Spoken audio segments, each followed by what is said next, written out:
The Caitlin Clark injury situation is officially a mess because not only is there not more clarity, there's more confusion about what her timeline could be. And that's coming on the heels of it seeming to be pretty clear when Clark would return to the court, or about when she would return to the court. It was said on the ESPN broadcast on August 12th that Stephanie White hoped Clark would be back in practice this week. Open portion of practice, Clark is not seen.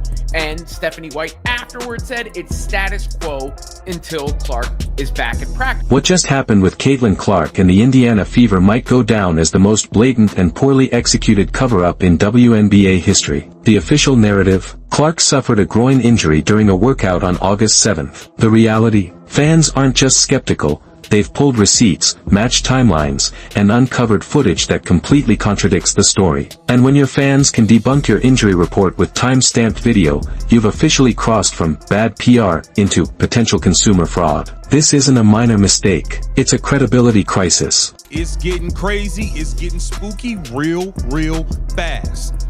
Very, very fast. I told y'all, people have had enough.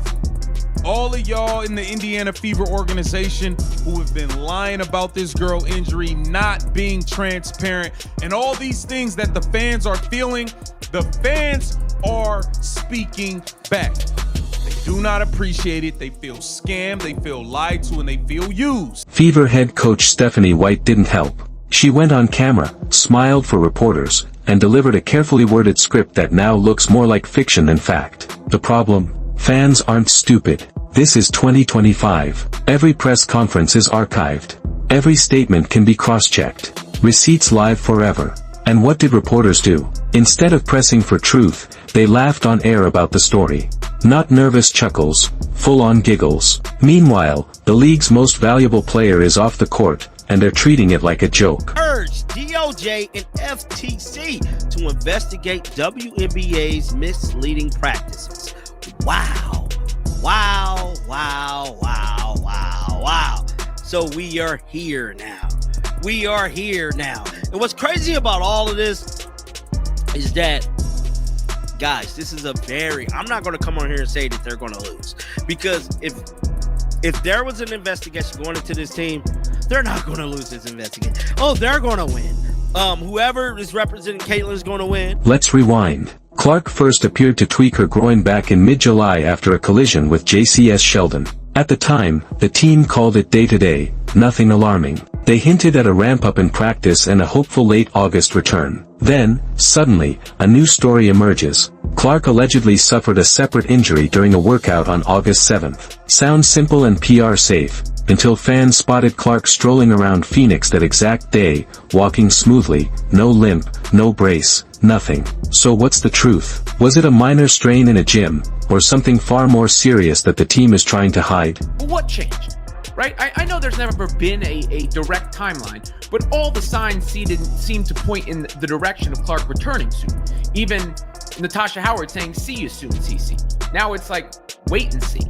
And there's further information coming out that Clark suffered a bit of an ankle injury in the midst of her recovery process.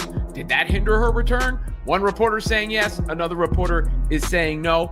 Bottom line is, we need to know a little bit more.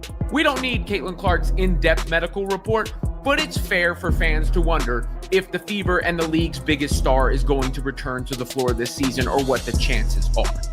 And she's been out of action for 5 weeks, so it's not as if some patience hasn't been expressed. Two options. The Fever come clean. They admit the timeline doesn't add up, clarify the injury's cause, and finally treat Caitlin Clark like the franchise superstar she is. They double down, keep spinning, keep misleading, and wait until national media catches on and the pressure becomes unbearable. Because make no mistake, this isn't over. The receipts are out, the contradictions are public, and fans, media, and potentially regulators are circling. And if it turns out fans paid expecting to see Caitlin Clark play, and the Fever knew she wouldn't, that's not just bad optics. That's grounds for legal action. Indiana Fever's got $1 billion entity on their team.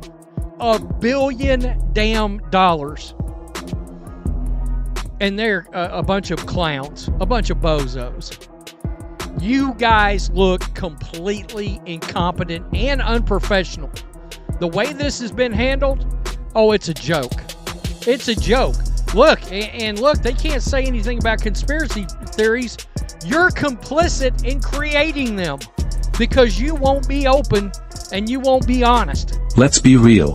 Caitlin Clark isn't just another player. She is the WNBA right now. Her presence boosts ratings, sells out arenas, and draws mainstream media like no one before. Take her out of the equation, and the ripple effect is massive. TV viewership drops, sponsors back off, and the Fever return to irrelevance. So yes, this matters. And the worst case scenario? The team is rushing Clark through recovery, hiding the real timeline, and risking her long-term health to sell tickets and keep buzz alive. If that's true, it's not mismanagement, it's malpractice. You got this video right here that a lot of you have already seen. I just saw it in the last couple of days of Caitlin getting stepped on by a coach right there on the left. Stepped on by the coach, and I think she's The gonna be left- all right based upon the grin on her face. But The left foot. The one that's got the issue. She got stepped on. And today, I'm not even going to say Indiana Fever fans, Caitlin Clark fans are crashing out at a different level. And I don't blame them. Let's not forget what fans are really suspicious about. The incident during a game where assistant coach Bayern January appeared to step on Clark's foot. It wasn't a whisper, there's video evidence. That moment didn't vanish. It got buried under this conveniently timed, workout injury narrative. If Caitlin's injury actually stems from an incident involving a Fever staff member, this isn't bad luck. It's organizational negligence. And when paired with misleading public statements, it opens the door to investigations, lawsuits, and sponsor panic. This practice isn't just disappointing, it's deceptive. Fans invested their hard-earned money in tickets, streaming packages, and merchandise under the belief that they were being given honest information.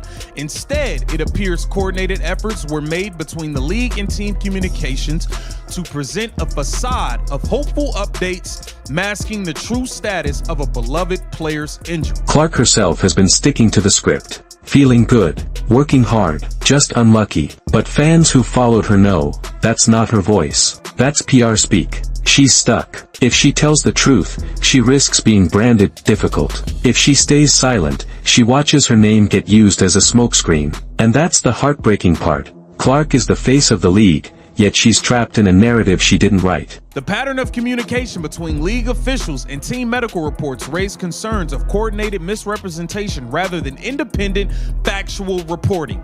The coordinated messages suggest an underlying intent to protect revenue streams at the expense of fan loyalty and trust. Economic harm has been inflicted on countless fans who, based on false pretenses, spent money they have not otherwise parted with. They might not have otherwise parted with if they had known Caitlin Clark wouldn't be taken to court. This scandal isn't just about one injury. It's about honesty, player safety, and fan trust. Caitlin Clark has earned more than the league spotlight. She's earned transparency, protection, and basic respect. So the question now isn't just, when will Clark return? It's, do you still trust the Indiana Fever? That's it for today's video. Like and subscribe, and stay tuned for more.